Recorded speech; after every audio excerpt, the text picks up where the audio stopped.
Hello everyone, welcome to iQuanta. I'm Chand Prakash and I scored 99.96 percentile in DILR section in CAT 2025 और आज हम वही देखेंगे कि you have 5 sets in DILR.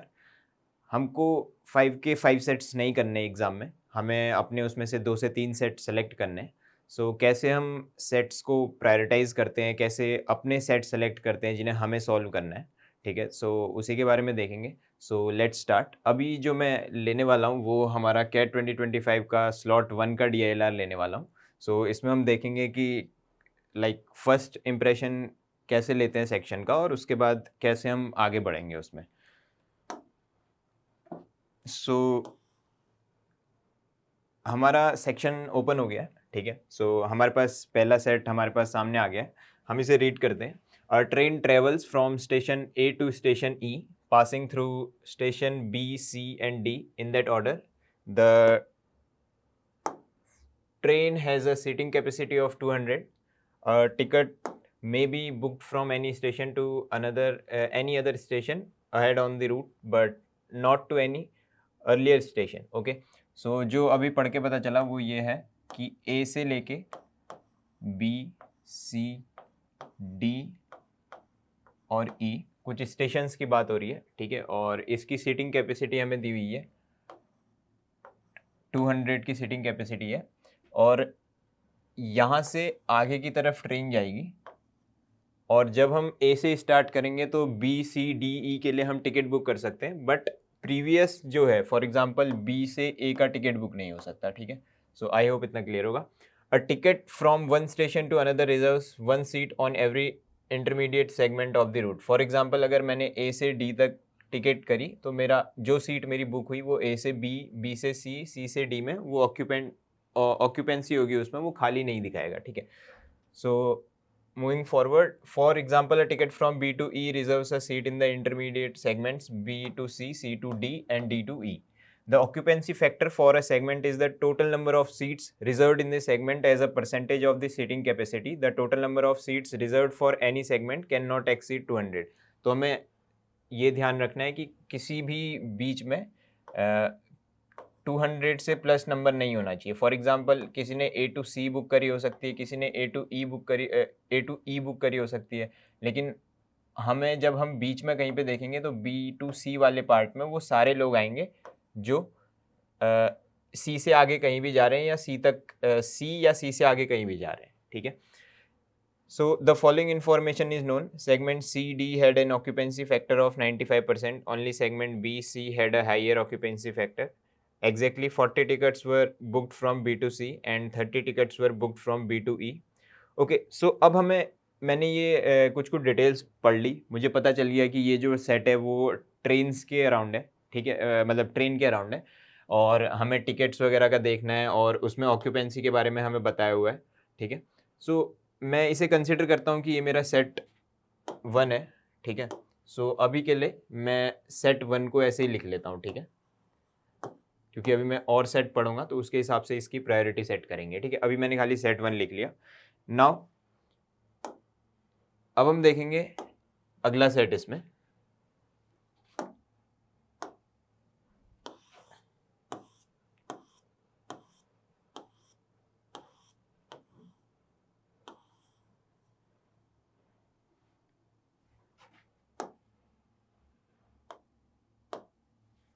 Okay, so at InnovateX, 6 employees A, B, C, D, E, and F were split into 2 groups of 3 each. Elite led by manager Kuku and novice led by manager Lalu. At the end of each quarter, Kuku and Lalu handed out ratings to all members in their respective groups. In each group, each employee received a distinct integer rating from 1 to 3.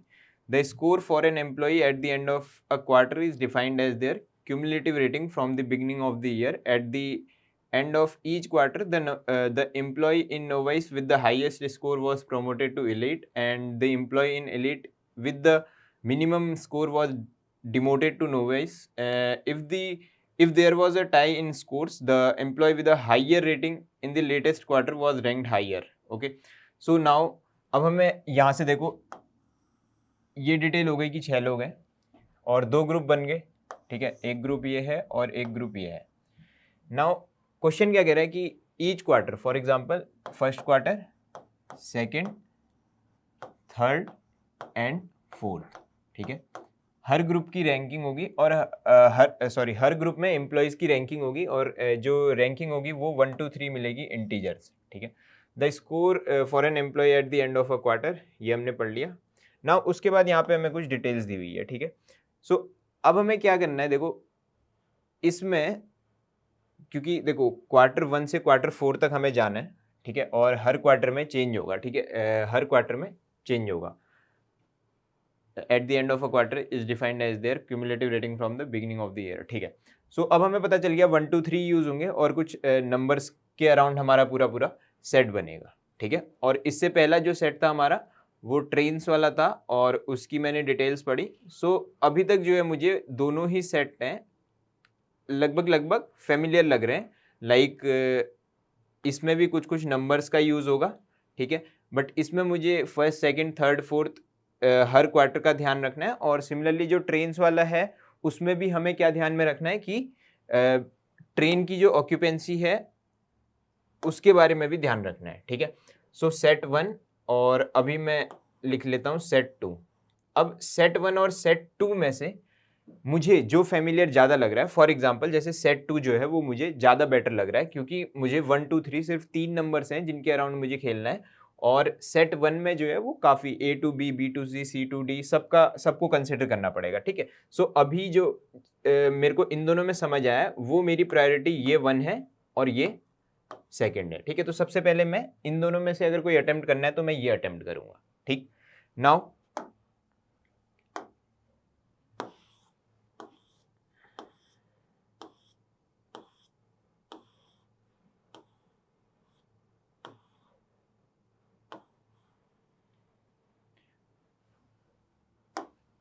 okay, so now we have the third set.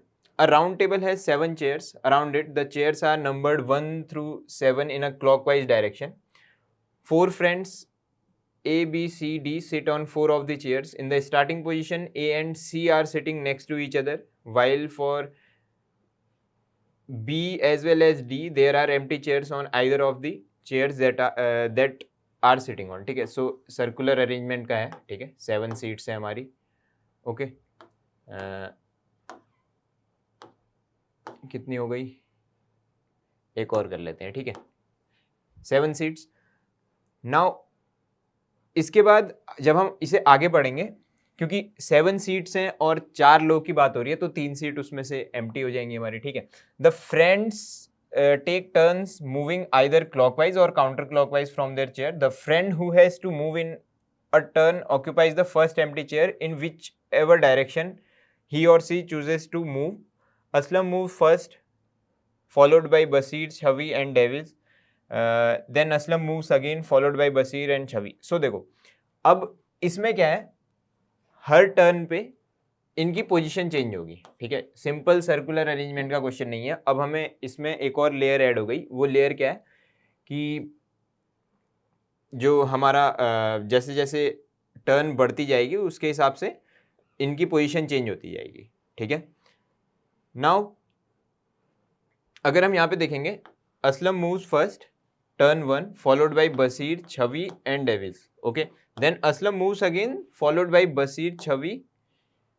सो हमें कुछ कुछ details दी हुई है और जैसे ही एक position change होगी, ठीक है, हमारा जो सीटिंग अरेंजमेंट है वो चेंज हो जाएगा, ठीक है।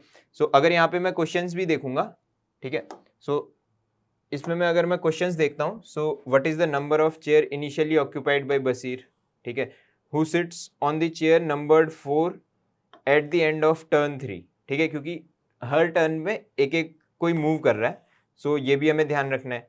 Which of the chairs are occupied at the end of turn 6, okay. So यहाँ पे देखो अब हर टर्न को हमें कंसिडर करना पड़ेगा जब हम सॉल्व कर रहे होंगे, ठीक है। सो अब जो मेरा ये सेट 3 है, अब मेरी प्रायोरिटी क्या होगी वो मैं देखूंगा, ठीक है। नाउ अभी इन दोनों में मैंने 1 2 करा था, ये वाला मेरा सेट था, ये सेट था मेरा ट्रेन वाला, जो अगर आपको याद हो, ठीक है। और ये जो मेरा सेट था सेकंड वाला, ये सेट था एम्प्लॉय वाला, ठीक है, एम्प्लॉय वाला, जिसमें मुझे 1 2 3 रेटिंग करनी थी, ठीक है। और ये जो थर्ड सेट है मेरा, ये सिटिंग का है, ठीक है, सर्कुलर अरेंजमेंट वाला। नाउ 1 2 3, अब इसमें से मुझे जो मेरे को पर्सनली वो लग रहा है, वो क्या है कि जो एम्प्लॉय वाला है उसे मैं अभी भी फर्स्ट पे रखूंगा, ठीक है। नाउ सेकंड मैं रखूंगा सिटिंग वाला, ठीक है। एंड थर्ड में रखूंगा ट्रेन वाला, ठीक है। आई होप इतना क्लियर होगा। Now we will move to the fourth set.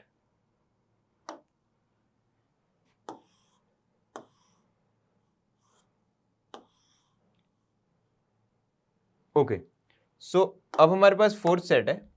Fourth set देखते ही मेरे पे चार्ट सामने मेरे हैं, तो मैं क्या करता था, चार्ट्स वाले जो सेट है उन्हें अटेम्प्ट करने का ट्राई करता था, क्योंकि चार्ट्स वाले सेट इन जनरल इजी होते हैं। चार्ट से आपको जो इन्फॉर्मेशन दी है वो रीड करनी होती है, और उसके बाद सॉल्व करना होता है, अप्लाई करना होता है उसको, और उस केस में ज़्यादा कैलकुलेशन वाला पार्ट रहता है थोड़ा बहुत, और ऐसे फिर आपको ज़्यादा सोचना नहीं पड़ता, लॉजिक्स वगैरह इसमें कम लगाने पड़ते हैं as compared to other questions, ठीक है। सो इनको अटेम्प्ट करने का ट्राई करना, मेजोरिटी ऑफ केसेस में ये इजी रहते हैं, ठीक है। सो इस केस में भी 5 countries engage in trade with each other, each country import tariffs on the other countries. The import tariff levied by country X on country Y is calculated by multiplying the corresponding tariff percentage with the total imports of country X from country Y. So यहाँ पे जो भी मेरी calculation वाला part है वो यहाँ पे दिया हुआ है कि कैलकुलेशन कैसे होगी। उसके बाद हमारा काम सिर्फ ये है कि हर कंट्री का जो यहाँ पे हमें दिया हुआ है वो देखना है। फॉर एग्जांपल यूएस ने, जैसे यूएस की जो है वो ब्लू लाइन है, वो बताएगी हमें कि यूएस ने और कंट्रीज पे टैरिफ कितना इंपोर्ट करा हुआ है, ठीक है। सो यहाँ से वो इंफॉर्मेशन मिल जाएगी। Import tariff in billion US dollar charge by each country on other countries, यहाँ से वो डाटा मिल जाएगा, ठीक है। सो अभी तक का जितने भी मेरे सेट हैं उसमें मुझे क्या लगा कि जो मेरा चार्ट्स वाला सेट है वो चार्ट्स वाला सेट मुझे सबसे सही लगा, ठीक है। सो मेरा जो मेरा प्रायोरिटी ऑर्डर हो जाएगा वो क्या होगा, अब मैं यहाँ पे सेट 4 को इंक्लूड कर लेता हूँ। सेट 4 जो कि मेरा है चार्ट, ओके। ये चार्ट वाला जो सेट है मेरा, ये अब नंबर 1 पे होगा, ठीक है। उसके बाद नंबर 2 पे मैं रखूँगा एम्प्लॉय वाला, ठीक। और नंबर 3 हो जाएगा मेरा सिटिंग, और उसके बाद मेरा नंबर 4 हो जाएगा ट्रेन वाला, ठीक है। अब मेरे पास लास्ट सेट बचा, ठीक है, उसे भी देखते हैं।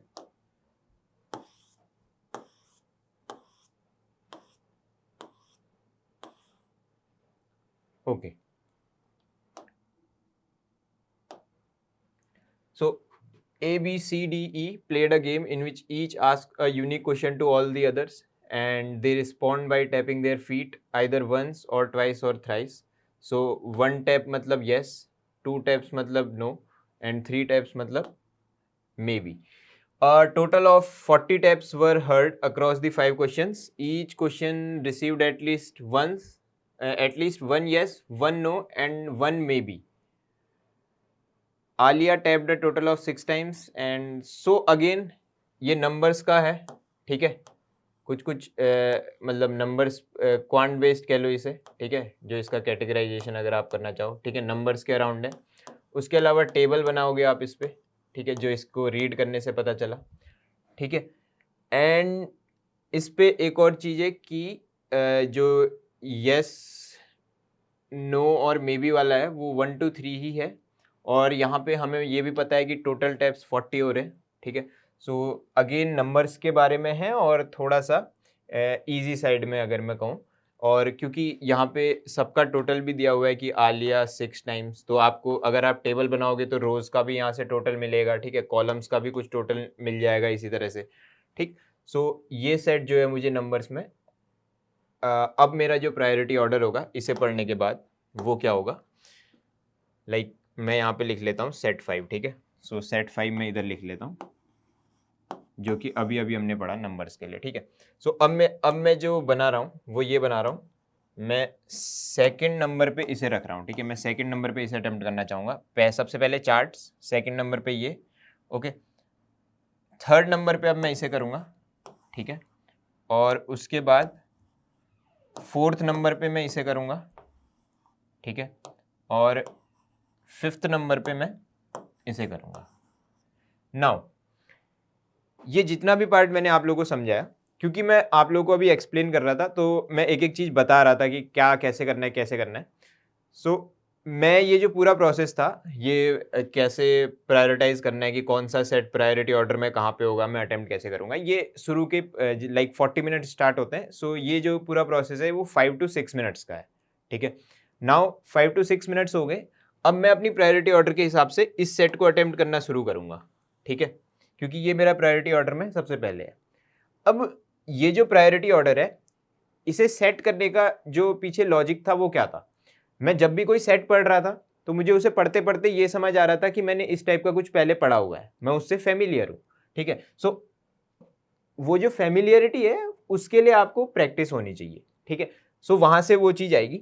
नाउ अब मैंने जो ये प्रायोरिटी ऑर्डर सेट करा हुआ है, अब मैं उसके हिसाब से इस सेट को सबसे पहले अटेम्प्ट करने जाऊंगा। मैंने अपना टाइम दिया, 5 मिनट हो गए, मैंने इस सेट में लगा दिए। तो 5 मिनट बाद मेरी दो पोजीशन हो सकती है, या तो मैं अच्छा जा रहा हूँ और मैं और आगे प्रोसेस कर पा रहा हूँ, लाइक मेरी प्रोग्रेस होते रह रही है, ठीक है। दूसरा हो सकता है कि मैं अटक जाऊँ, ठीक है। सो अगर मैं अटक जाऊँ तो फिर उसके बाद लाइक एक टाइम पीरियड के बाद आपको उस सेट को छोड़ना पड़ेगा, ठीक है। क्योंकि अगर आप एक ही सेट में अपना सारा टाइम दे दोगे, सो अभी जो आपकी प्रायोरिटी ऑर्डर में और जो सेट्स हैं वो सेट्स रह जाएंगे, ठीक है। एक और चीज, अगर आपने अपना प्रायोरिटी ऑर्डर सेट किया हुआ है, देयर इज अ चांस कि आपका प्रायोरिटी ऑर्डर गलत हो सकता है, ठीक है। आप प्रेशर में पूरा एग्जाम दे रहे हो, सो वो जो गलती वाली चीज है उसके लिए थोड़ा सा स्कोप रखो, ठीक है। आपको रिजिड नहीं हो जाना है कि मेरा यही प्रायोरिटी ऑर्डर है और जब तक ये सॉल्व नहीं होगा मैं तब तक आगे नहीं बढ़ूंगा। ये प्रायोरिटी ऑर्डर सेट करना इज अ अप्रोच कि आप अच्छे से अच्छा अटेम्प्ट कर पाओ, ठीक है। और आप उसमें अपना अपना अपना बेस्ट दोगे कि मैं ये जो प्रायोरिटी ऑर्डर है वो अच्छे से अच्छा सेट करूँ, ताकि मैं अपने जो फेमिलियर सेट्स हैं वो पहचान के अपना स्कोर मैक्सिमाइज कर सकूँ, ठीक है।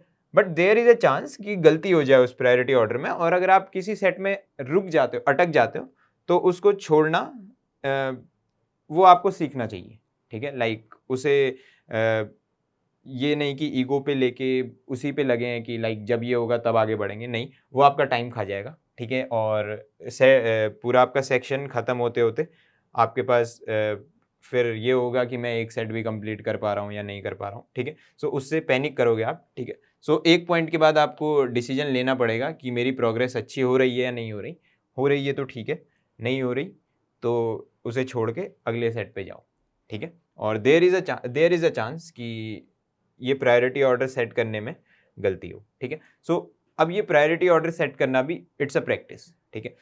आप इस पर्टिकुलर चीज की जितनी प्रैक्टिस करोगे, सो प्रैक्टिस कैसे होगी, मॉक से। सो जितने ज्यादा मॉक्स दोगे उसमें आपको ये प्रायोरिटी ऑर्डर सेट करने वाली चीज समझ आएगी, तो ये आपकी विद प्रैक्टिस बेटर होती जाएगी, ठीक है। तो ये प्रायोरिटी ऑर्डर आप सेट कर रहे हो ये आपका इंप्रूव होता जाएगा, ओके।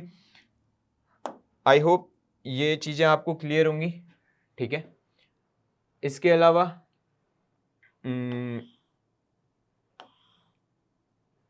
दैट्स ऑल, ठीक है। यही था DILR का अटेम्प्ट कैसे करना है आपको। और इसके अलावा अगर आपको मॉक टेस्ट अटेम्प्ट करने हैं, so here we have okay CAT 20 CAT mocks, उसके अलावा सेक्शनल मॉक्स है हमारे पास, ठीक है। और जो ये पास्ट पेपर है ये तो फ्री आप अटेम्प्ट कर सकते हो, ठीक है, जैसे मैंने अभी अटेम्प्ट करके आपको दिखाया, ठीक है। सो ये अवेलेबल है। उसके अलावा there is a course CAT 2026 का क्रैश कोर्स है, ठीक है। इसमें आपको डाउट्स के लिए मिलेंगे, ठीक है, 24/7, ओके। और कॉन्सेप्ट क्लासेस, उसके अलावा एप्लीकेशन क्लासेस और प्रैक्टिस सेशन मिलते हैं, ठीक है। और Sunday for self mock analysis, ठीक है। So you guys can check it out and कोई भी अगर डाउट है so you can comment and thank you so much for watching.